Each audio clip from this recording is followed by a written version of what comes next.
you said, when you enjoy what you do, it's nothing to give back, Yeah. And I think that's the biggest part of it. I really enjoy about barbering is giving back to the community, conversating with different people and meeting new people and stuff. Hmm. So, yeah.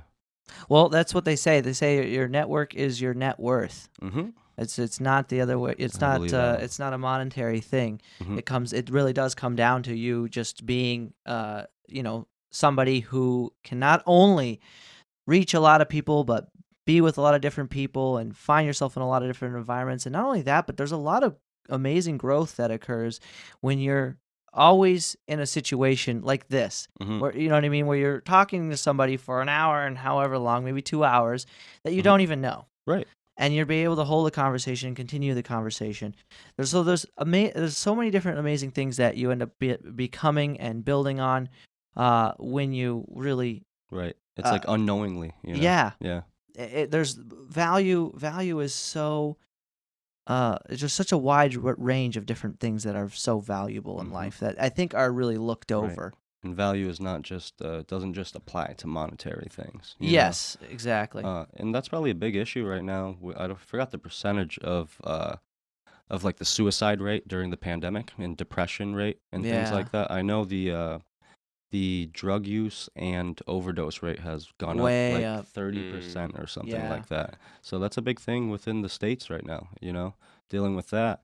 And I guess having the barber, and I argued this when they were trying to tell us who was essential and who was not during Yeah. the shutdown, and I was without work for like 2.5 months. Oh Right? God. So you Yeah. guys got close too. We had to close down. So it was like, how are you going to tell a certain person or worker in the states that they're non-essential or they are Yeah, essential? essential is not is so subjective. I thought all American labor was essential, Yeah. and that's the way I've come to know it, being an immigrant from the islands, Right. and it's a tough thing to deal with, and I think that's what's in everybody's mind right now is like how you're gonna survive to the next day with this pandemic going on, and it's caused a lot of depression in the States. And an insane amount of challenge. I mean, For sure. unfortunately, fortunately, neither of us can really talk about what it's like to have lost our business and our job. Yeah. But my point is that that is something a lot of people right now can talk about. Mm-hmm. You know what I mean? And it saddened me seeing all the different arguments occurring online where people were just like, "Oh, you're just being selfish because you want money," and Right. it's like it's more than that. No. Obviously, money is a facilitation of a Mhm. product or a service, Right. but what was really happening, like you said, it's these little things that count the most. It's that person, okay, fine, they got a haircut and they paid money for the haircut, but what Right. they also got was to see a friend, to talk to a friend, Right. to vent a little bit, Get some maybe. things off your chest. Get some things off your chest.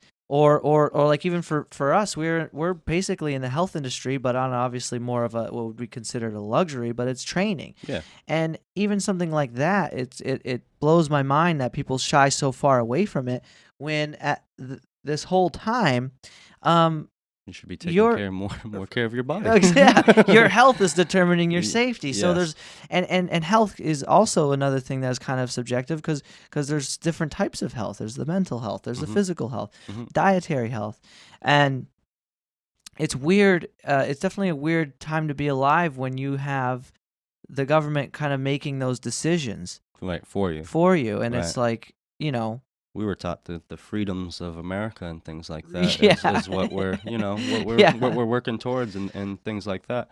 But seriously, when you're kind of you've lived a certain way and you've done these things without any kind of pushback yeah. at all, and then you're told like 1 year or day that you can't do that anymore, or you can't do it that way anymore. When you're Yeah. so used to it, it's a difficult thing, man, and people go crazy over that. I know we no longer nobody can ever give this generation shit Yeah. for Nah, man. None of 'em. I feel None of like 'em. I feel like everything's happened in the last 20 years. Like Yeah. I think about it. So we are going. Yeah, it's going to be 2021 soon, Mhm. and we've seen like 9/11, however many different viruses and flus, like Right. the swine flu and And there the was a Y2K. Y2K. Yeah, That I was a don't know. You thing. remember that, Oh, of Josh? course I remember, That was man. wild. People Yeah. were Everything like was gonna shut storing down. water in Oh there. yeah, I yeah. knew The year people. 2000, Yeah. everything's Yeah. gonna end. All the Yeah. computers are going to reset and the nukes are going to go off. I knew people with 300 gallons of drinking water in their basement. That's crazy. Like those Really? those 5-gallon drums just Yeah. throughout the whole floor of their Mhm. basement. Well, that's essentially what people were doing during the pandemic when it first hit. Yeah. People were buying out the toilet paper and the paper towel And the stuff. meat. And It the was meat, yeah. crazy. In the meat. And the meat. meat. No, They were, and though. So I thought. So yeah, they were making a big deal about the toilet paper. I'm like, well, I can arrange, Someday. alternative No, I can here. wipe But with my hand, but I don't have bacon in my fridge, right? exactly. There's a ton like of leaves outside. yeah, like there's leaves and things you can do. But I was so amazed when I went to the grocery store and they were out of like basic meats and stuff like Yeah. that. And it kind of goes to show you how often people will gauge a situation with an emotional response. Yeah. You know. And that's probably what a lot of those people were thinking is like, oh, Right. the world is ending and this is it, Right. and I need to emotion survive. and not logic. you Yeah, know? I exactly. think that was Well, that. emotion always loses in those situations because when you think it out, you can then prepare and organize yourself Right. in a better way. Absolutely. But yeah, I just and I think it wasn't just people. Like that was also the issue with how government was also Hmm. delegating itself, is that it used an emotional response to deal with something that I've said it before and I'll say it again.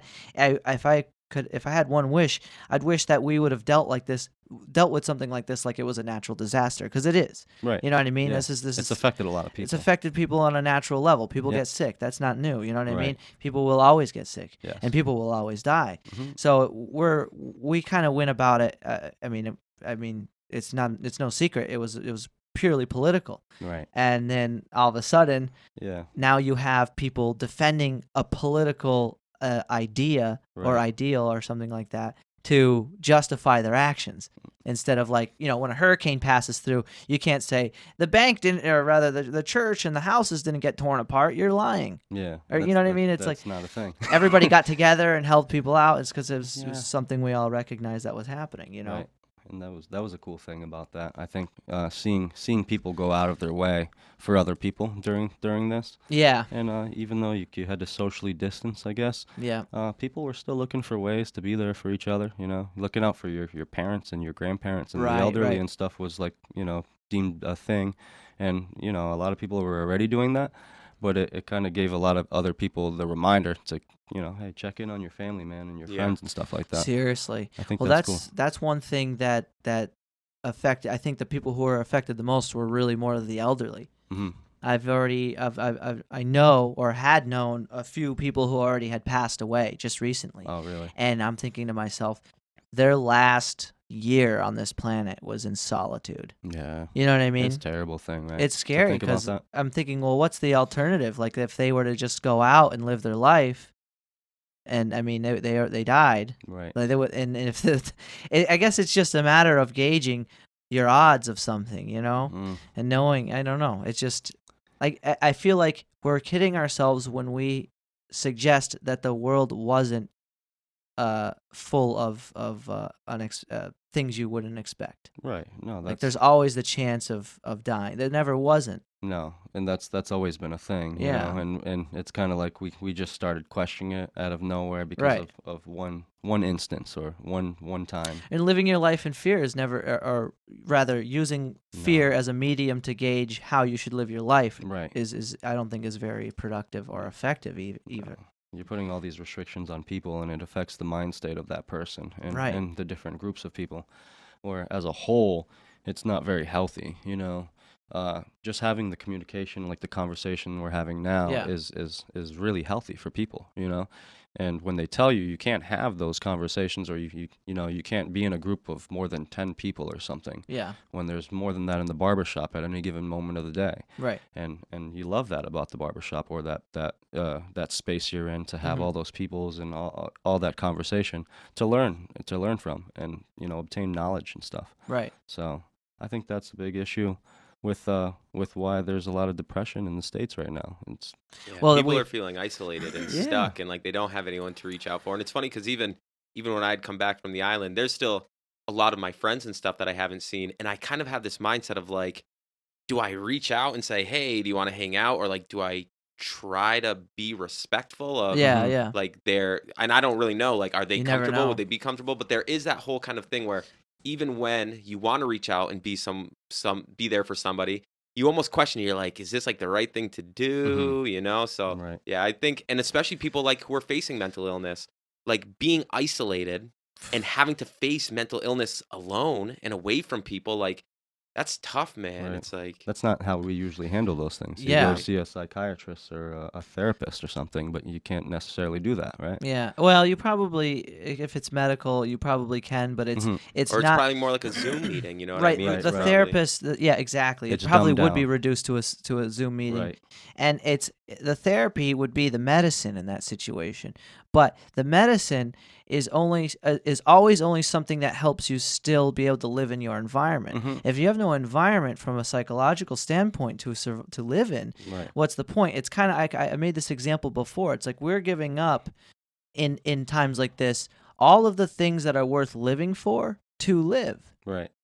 The essential true. things. The You're right. essential things. That's actually a Yeah. really Yeah. good way to put it. Mhm. And so now you're living without all the things that are worth living for. Right. So is that living? Right. Like, It's a tough thing. It's like a to, purgatory. It's like you're alive, but you're not living. and what do you do in that situation? Are you finding the middle ground, or Yeah. are you on the left or the right side where you're so opposed to To one thing yeah, or the and other. it's a tough thing to just be unbiased, I guess, to either side and be in the middle. I guess being in the middle is almost more frowned upon nowadays than being on one side or the It other. could be. Yeah, it's a Yeah. weird thing though that Well, especially in times like this, they're so tumultuous that both sides are becoming radical. yes, And exactly. that's the scary part That's because the worst. it's not that there's problems with the sides, it's the Yeah. the radicality or whatever of those sides, and then Right. when they start to clash like that, Right. because everybody, the thing is too, I guess I shouldn't say that it isn't a problem that there is sides. It is because what's happening, and back to like what social media and the media in general is it's just this is a constant marketing scheme for people to be on a side. It's a constant reminder of what that side is. Mhm. But the reality is that I think more people from an organic standpoint have values that exist on that side and all other sides. It's Right. it's a compilation. Each one of us is a compilation of different opinions and perspectives. Right. It isn't just, say I'm opposed to the masks. It doesn't mean a hardcore Trump supporter or Right. something like that. You know what But I mean? one side might take it that way and Exactly. turn it into that when it's really, in all reality, it's not like that. Yeah. You're just being unbiased or in the middle Yeah. in some sense where it's like, I see things a little bit this way and I see Right. things a little bit that way. What's wrong with that? Exactly. I think And- part of the two-party system is where it's like it's pitting the two sides against each other right off the jump. And Yeah. it's part of the problem, I believe. There was But- a really fantastic a video I saw that explained that. Actually, where is it? I might want to pull it up. Actually, it's Yeah. it's this guy talking about how that's what the media does, Mhm. and he put it just so well. I'm gonna see if I can pull it up. I'll put it on the speaker here. He did a great job explaining the way that when people are watching the internet or catering to a side, Mhm. the media's job is to make you feel like the other side is destroying the world. And then Yeah. that's that perpetuation. And they do it so I perfectly was going with to say both they're sides. doing a great job. They're doing a great Yeah. job because that's what you think. Like when you think about the worst part of what one side, it's so important not to watch the news. I keep telling people that, and they go, "Why not watch the news? Don't you Right. want to be informed?" It's like it's one thing to be informed; it's another to be in a constant, Misinformed. in a constant state of fear and anger. Right. I don't think I have it. Yeah, it's like you're damned if you do, you're damned if you don't, though. I think it was Denzel who said if you watch the news, you're misinformed, and if you don't, you're uninformed. Exactly. It's Yeah. tough. You got to Right. find a Which, balance. which I would say, honestly, if I had to take a choice, I would rather be uninformed. I Yeah. don't even Yeah. want your deception.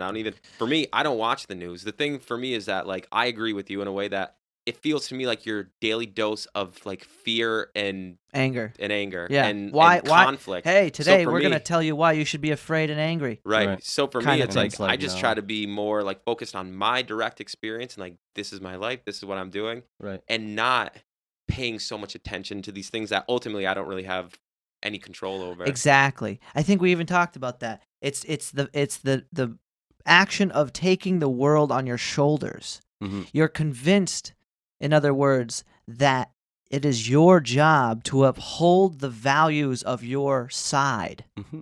And these things are only stroking egos to constant, and then pride. You develop Right. ego and pride out of doing something like that, instead of looking inward and saying, "What can I fix inside myself?" Because that's really only the true. That's the only true way of changing the world, is by changing yourself. It's a completely backwards system in that sense, because they'll put all the problems of the world on your shoulders and convince you that it's your job to uphold those values, Right. when really what it is just what it is to value your own development as a person. Right. And they'll convince you too, on top of it, that doing that is selfish. But in all actuality, those things are just organic, you know? Yeah. Those things you can do on your own and without the negative impact it might have, Yeah. you know, or that side of it. Well, Yeah. imagine, like, I don't know, just becoming who you are. Look Mhm. what you're doing for your community, for society in a way. Mhm. Look at the kind of outreach and the kind of service you're providing. That's a product of you focusing on yourself and becoming exactly who you want to be. Right. Versus Solely. Right, solely, versus the alternative is being somebody whose ambitions it is to change other people to be the way that you want them to be. Right. See how backwards that is? That's not When how you it are should be. going on this you're going on this, whatever, you're trying to just reach out and change people. Right. People can't change from the outside. They have to change from the inside. yeah. Everything comes from within. For sure. I agree. And you can inspire people, but like we were talking about that again, these are things that happen indirectly and passively. So somebody might want to be a barber and run into your work online, Right. or through a friend who's like, "Oh yeah, I get my hair cut by Ty all the time," Mhm. and you're like, "Oh, who's Ty?" And he checks you out, and you're like, "Man, he's inspirational. Look at his work." Right. You couldn't say to somebody who wants to be, you couldn't, like, say I wanted to be a barber and you approach me and you just start hammering me with all the ways you became a good barber. Right. You would That might not work for you. Right, I wouldn't be able to find the way that I could become good at it. Right. I can teach you the skills and things like that. But Right. It's not like I said earlier. Everybody's different, so not everybody's going to learn at the same speed or in the same way as the last person. Yeah. And it's, I guess, your job as an individual to learn and adapt. Like I said earlier too, is to these things to get through that to Yeah. that point in time. You know what I mean? And I don't think it's necessarily hard if you don't have those outside influences, like you're Right. saying. Like media is definitely Well, a terrible yeah, thing. talk about a double whammy too. You're not only is the exposure to that kind of content from Mhm. from mainstream media and even social media and the way it works. Have you seen that Netflix special, Netflix original or Social Dilemma. Social Dilemma? Yeah, Thank you, Josh. I haven't seen it yet. It's- I haven't watched it it's- yet, but I've heard it's a really lot of good. things. Yeah. But essentially, and it's not really a spoiler alert, you will probably already know this. Yeah. Based off of what you like and share and stuff on social media, you create your own echo chamber. In Yeah. other words, so it's not. Again, it comes off a little bit malevolent, but I do think it's just the way a well-tailored system is. Like, for Mhm. instance, you would always want to eat something you like to eat. So that's kind of what social media does. It goes, oh, you like political videos. Feeds it right So to now you. here's more political videos. Boom, Yeah. boom, boom. Yeah. And then all of a sudden, you have this very tailored opinion because mainstream media can buy as much ad revenue as they have as much ad revenue as they want. And they just start saturating the It's crazy how that works, though. We were talking streams. about that in the barbershop the other day. Yeah. Is when you like click on something like an ad, or it could just be you're talking out loud. Yeah. And I don't know how this actually works, where you could be talking about something you don't necessarily are into at all. Let's use, for example, like bed sheets.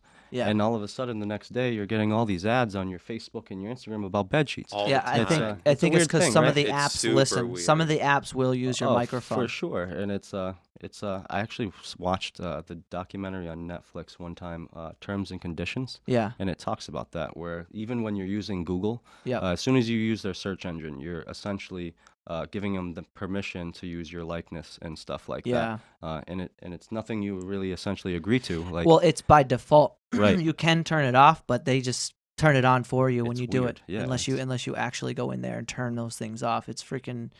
It is weird. It is weird. And that's again, that's part of the problem, and the point I was making there is that imagine now that's the reality we live in, Mhm. and the only thing you can do is be home and Yeah. watch TV and be on your computer or your phone. and so what happens in result of that? In result of that, you have this extremely inflated opinion, Mhm. so heavy you can barely stand. You know what Right. I mean? And you're screaming at the top of your lungs You're getting constantly, angry, yeah. angry. It's not a good thing. So yeah, that I think was really just an extremely vicious cycle everybody was put into all at the same time. Yeah, it's And- tough, but I think we're getting through it. I think we are too. I think there's a lot of good things on the rise, and I'm hoping things will go back to normal sooner than later. Yeah. You know, I guess that's always been everybody's Hopefully, hope. 2021, Yeah. brings us a lot of joy and happiness, man. Because the last year has been pretty. It's been tough for everybody, man. As a collective, everybody's going through something, and you add a pandemic to the mix. Oh yeah. It's real tough, man. So hopefully 2020 is better. I had a project that I was doing back to like the field day thing. Yeah. I took that idea and I turned into essentially a like a drive-in like field day, but it would incorporate live performances, a basketball tournament, a police versus fire charity game. Oh, that'd be awesome. Holy crap. And so, like food vendors and food trucks and stuff, we were going to do it right in Grenville Park again. Mm. And I had the date set, and then Corona hit, and we couldn't do anything. So Ah. we're Yeah. going to hopefully do it again, or try to do it for the first time this summer. It's called Hope for Home, and I've been working with my buddy Sergio King Yeah. on it. And so, like those types of things that you haven't been able to do, a lot of events that I've been trying to plan around this whole thing even deter you from I know. everyday life.